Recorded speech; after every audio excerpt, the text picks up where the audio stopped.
মোদির কিছুগুলো ভক্ত মোদিকে বলে ভগবান, বিজেপিকে বলে ভগবান, আল্লাহ মোদি, এমন কথাও আমি শুনেছি ভারতের বিভিন্ন জায়গার লোকের মুখে।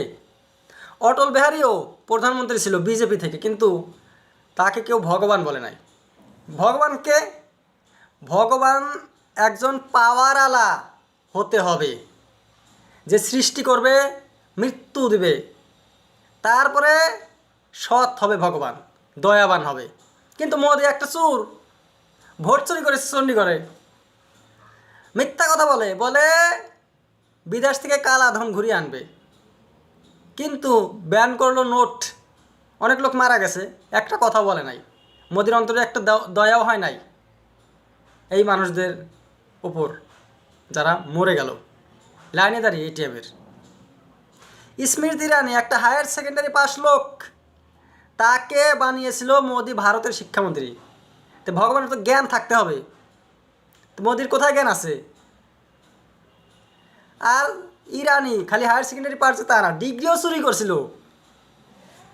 একবার বলছিল বিকম পাস, আর একবার বলছে বিএ পাস, তারপরে বলে আমি হায়ার সেকেন্ডারি পাস। যখন ধরা পড়লো সেই ব্যক্তিকে মোদি বানিয়েছিল ভারতের শিক্ষামন্ত্রী। শিক্ষামন্ত্রী একজন উচ্চ শিক্ষিত হতে হয়, যার শিক্ষা সম্পর্কে কিছু নলেজ থাকে, কিন্তু নাই। মোদির কোথায় কি আছে?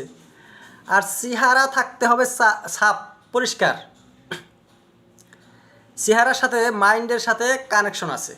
মোদির চেহারা কিসের মতো বললে হয়তো খারাপ পাবেন যারা মোদির ভক্ত, খোঁচা লাগবে।